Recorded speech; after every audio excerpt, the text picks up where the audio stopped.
Environment है।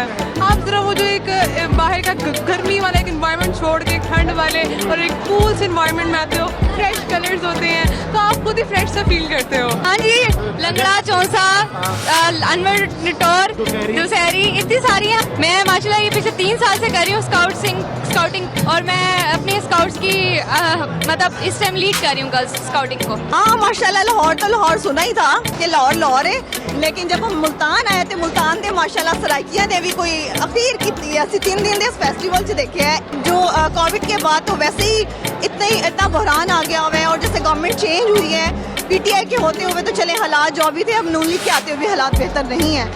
सबसे पहली चीज़ ये है कि एंटरप्रेन्योरशिप का कॉन्सेप्ट बिल्कुल ख़त्म हो रहा है हमारी यूथ में। इस तरह की एक्टिविटीज़ से जो है एंटरप्रेन्योरशिप का जो है वो कॉन्सेप्ट उजागर होता है।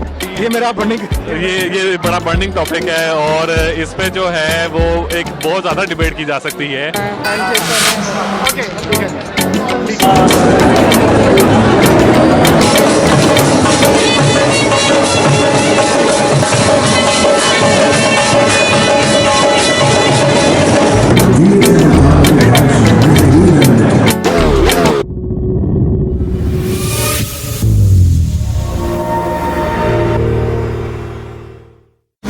नादिन, मैं इस वक्त डीएचए में हूँ और डीएचए के एक निजी होटल में हूँ और मैंगो फेस्टिवल का आज 3रा दिन है। बड़ा खूबसूरत यहाँ का एनवायरनमेंट है। हमारे साथ एक बड़ी प्यारी पर्सनैलिटी है। मैं, क्या नाम है आपका? मेरा नाम ईशा है। पाकिस्तान का हर चौथा शख्स वो डिप्रेशन का शिकार हो रहा है। बिल्कुल ऐसे ही। इस किस्म की एक्टिविटीज इन यूथ के लिए किस तरह उनको फ्रूटफुल वे पे ला सकती हैं? ये बहुत ज़्यादा फ्रूटफुल है यूथ के लिए, क्योंकि देखिए ये सारी जब एक्टिविटीज़ होती है, आप घर से निकलते हो, आप वो एक्सपोजर बढ़ता है, आप चीज़ों को देखते हो, आपको नई चीज़ों का पता चलता है। आप ज़रा वो जो एक बाहर का गर्मी वाला एक एनवायरनमेंट छोड़ के ठंड वाले और एक कूल से एनवायरनमेंट में आते हो, फ्रेश कलर्स होते हैं तो आप खुद ही फ्रेश सा फील करते हो। तो ये बड़ा मज़े का एक होता है और ये होना चाहिए खासकर स्टूडेंट्स के लिए, क्योंकि हर स्टूडेंट पढ़ाई की वजह से बहुत डिप्रेशन में रहता है। तो ये तो बहुत अच्छी चीज़ है। अच्छा, पाकिस्तान का दूसरा बड़ा मसला यूथ का वो ड्रग है। मंशियात ले रहे हैं, हम पैरालाइज्ड हो रहे हैं। यूथ इस ड्रग से कैसे बाहर आ सकती है? एक ड्रग लेने वाला तो हमें स्टेशन पे भी मिलेगा, वो मुल्तान की चुंगी नंबर 9 पे मिलेगा, लेकिन एक पढ़ा लिखा तबका है जो मेडिकल की स्टूडेंट्स भी हैं, फीमेल भी हैं, और वो कहती हैं जब तक हम चेस्ट ना पिए हमसे स्टडी नहीं होती है। उनके लिए क्या मैसेज है? उनके लिए ना काउंसलर्स होने चाहिए, उन्हें समझाने वाले होने चाहिए, उन्हें एजुकेट करना चाहिए। सबसे बड़ी हमारी सोसाइटी में प्रॉब्लम ये है कि लोग जो है वो एजुकेट नहीं है, उन्हें पता नहीं है कि इसके क्या ड्रॉबैक्स हैं, आगे जाके लॉन्ग टर्म में इसके क्या नुकसान हो सकते हैं। तो बेहतर ये है इस तरह की चीज़ें ऑर्गेनाइज की जाए, मोटिवेशनल स्पीकर्स आए, बच्चों को उनकी काउंसलिंग हो ताकि वो आगे जाके एजुकेट एक यूथ बने।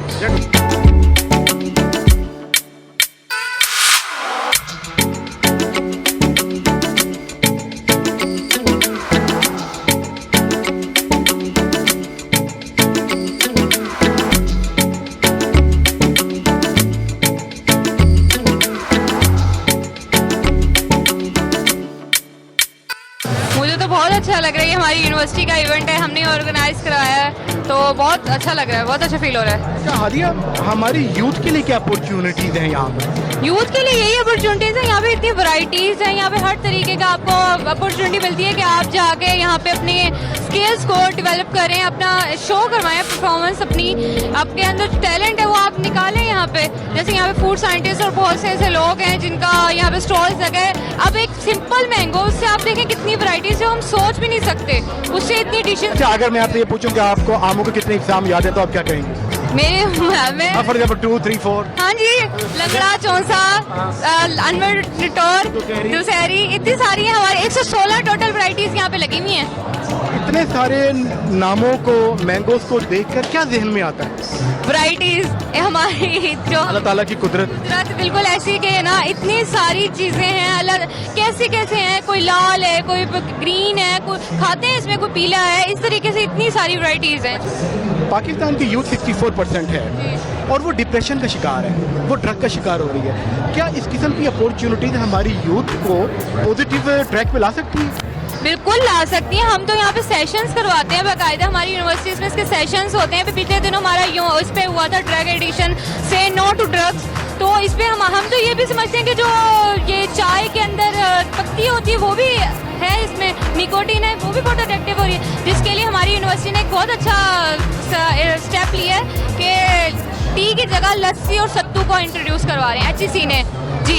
ये हाई प्रोफाइल में जारी है ये अभी ये हमारा हम इनिशिएटिव है, अभी तो थोड़ा सा, अभी इंशाल्लाह हम इस पर प्रोसेस करेंगे तो क्यों नहीं जाएगी ये। स्काउटिंग गेटअप में यहाँ जी बिल्कुल। कैसा लग रहा है इस गेटअप? मैं माशाल्लाह ये पिछले 3 साल से कर रही हूँ स्काउटिंग और मैं अपने स्काउट्स की मतलब इस टाइम लीड कर रही हूँ गर्ल्स स्काउटिंग जी। आपके कलर्स तो छुप गए स्काउटिंग कलर। लेकिन ये है कि एक सबकी नजर तो आती है ना कि हम एक सबको लीड कर रहे हैं, एक मिशन है, एक विजन है। एग्जैक्टली सबको परफॉर्म करवाना है, अच्छे तरीके से इवेंट क्लोज करना है। स्काउटिंग आप करती हैं, इन फर्दर फ्यूचर क्या देखती हैं स्काउटिंग लाइफ हमारी जिंदगी में आगे किस तरह काम आ सकती है? ये बहुत हमें इनिशिएटिव करते हैं। देखें स्काउटिंग के थ्रू हम लोगों का टाइम मैनेज होता है। सबसे पहला हमारा टाइम जो हमारा सबसे कीमती असासा है, हमें उस चीज़ की कदर होती है कि इतने टाइम पे ये काम करना है, इसके बाद ये नहीं करना। इस चीज़ को हम अपनी डेली रूटीन में भी लेके आते हैं कि इस टाइम में हमारा ये काम हो जाना चाहिए, ये हमें इस टाइम पे कर लेना चाहिए, हमारा ये टाइम बचता है। इन फर्दर फ्यूचर आपने अपने लिए क्या सोचा, क्या बनना है? मैं इंशाल्लाह इसमें आगे स्काउटिंग कंटिन्यू करूंगी। हम लोगों को ही पता नहीं है लेकिन स्काउटिंग के आगे गोल्ड मेडलिस्ट भी हैं, इनके सेशंस होते हैं, इलामा इकबाल जीना, इन तरीके के बहुत सारे सेशन हैं जिसमें हम पार्टिसिपेट करके हम इसमें गोल्ड मेडलिस्ट बन सकते हैं। जब हम यूरोप की बात करते हैं या इंटरनेशनल हब की बात करते हैं तो स्काउटिंग को बड़ा स्कोप है, पाकिस्तान में स्कोप क्यों नहीं है इतना? क्योंकि अभी पाकिस्तान में ही न्यूली इंट्रोड्यूस हुआ, पहले इसको इतनी इंपॉर्टेंस नहीं दी जाती थी। अब आप देखें इस दफा की जो परेड हुई थी 23 मार्च में, उसमें स्काउट्स का एक अलग से दस्ता था। अब इसको बहुत अप्रिशिएट किया जा रहा है और इसको इनहेंस किया जा रहा है और हाँ इंशाल्लाह ये आगे बहुत आगे करेगा, हम इसको आगे लेके चलेंगे।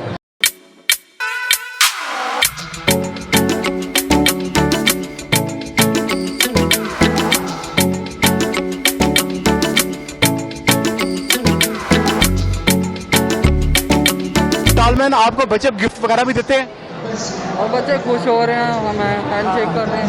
ओके अच्छा इकरा, आप लाहौर से यहाँ पे मुल्तान में आई तो लाहौर है, मुल्तान के बारे में क्या कहती हैं? हाँ माशाल्लाह लाहौर सुना ही था कि लाहौर है, लेकिन जब हम मुल्तान आए थे मुल्तान दे माशाल्लाह सराइकिया ने भी कोई अखीर की 3 दिन इस फेस्टिवल से देखे है, इस कदर प्राउड। सराइकी जुबान को कैसा पाया? सराइकी जुबान बेसिकली मुझे खुद नहीं आती है। सुनने में कैसा लगता है? सुनने में बहुत सॉफ्ट वर्डिंग है इसकी, मीठी है, मीठा लहजा है, बहुत मीठा लहजा है। लेकिन यहाँ के लोग बहुत मिलनसार हैं, मेहमान नवाज हैं। 3 दिन से हम लाहौर से आए हुए, स्टे किया हुआ है। लाहौर के लोगों में और मुल्तान के लोगों में कोई डिफरेंस पाया आपने? डिफरेंस तो हम नहीं कह सकते क्योंकि देखें अब लाहौर में अपनाइयत का एहसास ज्यादा हुआ कि मुल्तान में? लाहौर में तो हम तो रहते ही हुआ है ना, पैदाइशी हम लाहौर से हैं, लेकिन जब यहाँ आया तो हमें एहसास हुआ कि नहीं, लोग खुद बेहतर अच्छे बुरे होते हैं, शहरों का इसमें कोई लिंक नहीं होता। ये बताएं कि जो हमारी खवातीन हैं उनके लिए इस मैंगो फेस्टिवल को सामने रखते हुए अगर वो बिजनेस पॉइंट ऑफ व्यू से देखती हैं तो उनकी क्या अपॉर्चुनिटीज़ हैं और उनका इंटरेस्ट ऑफ लेवल किन मैंगो प्रोडक्ट्स करने और एक्सपोर्ट करने में किन सेक्शन में हो सकता है? देखिए अगर हम बात करते हैं ना फीमेल्स की, तो इस टाइम हमारी 80 से 90% जो खवातीन हैं वो एजुकेटेड हैं एज़ कम्पेयर टू बॉयज़। हमारे जितने फार्मर्स हैं उनके जो मर्द हजरात हैं वो ज़्यादा एजुकेटेड नहीं होते हैं, तो वो इसी देसी अंदाज में ही इस बिज़नेस को लेके चल रहे होते हैं, जिससे हमें बहुत सी जगहों पे फ़ायदा होते हुए भी हमें नॉलेज नहीं होता। फीमेल्स चाहें तो अपने फादर के या अपनी फैमिली के इस बिज़नेस को लेके मैनेजमेंट को लेकर संभाल के चल सकती हैं। फीमेल्स इसकी मैनेजमेंट को अच्छे तरीके से IT डिपार्टमेंट क्रिएट करें, प्रॉपर मैनेजमेंट करें और एक्सपोर्टर के साथ गूगल पे जाके सर्चिंग करें और कंपनीज और मुख्तलिफ ममालिक में जाके इसके ऊपर ह्यूज लेवल पे बिजनेस को कंटिन्यू रखें। पाकिस्तान में गुर्बत भी है, बेरोजगारी भी है, तो क्या यंगर्स जो हैं ये बेरोजगारी की जंजीरों को तोड़ सकते हैं? एग्जैक्टली अगर हमारी आप देखें सोशल मीडिया का दौर है, ठीक है, और बहुत से पब्लिक अवेयरनेस मैसेजेस और बहुत सी ऐसी चीज़ें हैं जो नॉलेज गेन करने के लिए ही हमारी यूथ के लिए स्पेशली हैं। यूथ को इस चीज़ का पता होना चाहिए कि जो मुल्की हालात हैं, अब जो कोविड के बाद तो वैसे ही इतना बहरान आ गया हुआ है और जैसे गवर्नमेंट चेंज हुई है, PTI के होते हुए तो चले हालात जो भी थे, अब नून लीग के आते हुए भी हालात बेहतर नहीं है। तो मेरे ख्याल से यंग जनरेशन को ये अपनी स्टडीज़ के बाद फौरी से इंटर्नशिप ज्वाइन कर लेनी चाहिए, एक्सपीरियंस गेन करना चाहिए, स्पेशली उनको बिजनेस करना चाहिए। बिजनेस में बहुत से फ़वाइद हैं।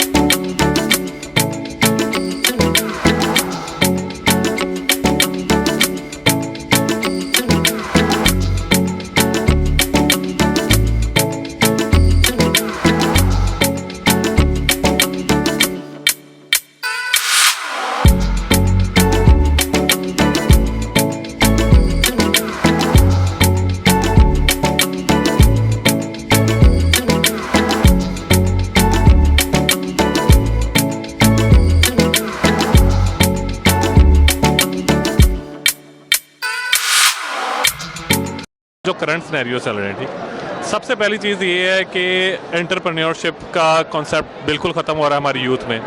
इस तरह की एक्टिविटीज़ से जो है एंटरप्रेन्योरशिप का जो है वो कॉन्सेप्ट उजागर होता है। बच्चों में छोटे जो ग्रेजुएट्स हैं, ठीक है, जिन्होंने अभी अपने कैरियर बनाना है, उनके अंदर ये सेंस आती है कि वो अपनी प्रोडक्ट को किस तरह लॉन्च कर सकते हैं, किस तरह मार्केट कर सकते हैं, किस तरह इंडस्ट्री बिल्ड कर सकते हैं, और अपनी प्रोडक्ट्स को जो नेटिव प्रोडक्ट्स हैं हमारी पाकिस्तान के, जिसको हम इंडिजिनियस प्रोडक्ट्स कहते हैं, उनको एक्सपोर्ट किस तरह कर सकते हैं और उससे ज़र मुबादला कमाया जा सकता है। तो ये बड़ी इंपॉर्टेंट है चीज़ है ये। पाकिस्तान जो मैंगो है वो पूरी दुनिया में छठे नंबर पे आता है। क्या हम छठे नंबर से ऊपर जा सकते हैं? बिल्कुल जा सकते हैं। उसके लिए हमें कुछ चीज़ें हैं जो इम्प्लीमेंट करनी पड़ेंगी। सबसे पहले हमें एग्रीकल्चर प्रैक्टिसेस को बहुत स्ट्रॉन्ग करना पड़ेगा। दूसरा, हमारा जो फार्मर है उसको एजुकेट करने की बहुत ज़्यादा ज़रूरी है। हमारी प्रोडक्ट फार्मर्स के साथ क्या ज़रूरी रकबे को क्रश करके हाउसिंग सोसाइटी बनाने वालों को भी अवेयर करने की ज़रूरत है? सर, ये मेरा बर्निंग ये बड़ा बर्निंग टॉपिक है और इस पे जो है वो एक बहुत ज़्यादा डिबेट की जा सकती है, और मेरा ख्याल है कि गवर्नमेंट को इस पे कोई रूल सेट करना चाहिए कि इतनी प्लेस जो है वो एग्रीकल्चर लैंड के लिए होनी चाहिए और इतनी जो है वो हाउसिंग सोसाइटीज़ के लिए डिक्लेयर होनी चाहिए, ताकि जो है वो एग्रीकल्चर को नुकसान ना हो सके।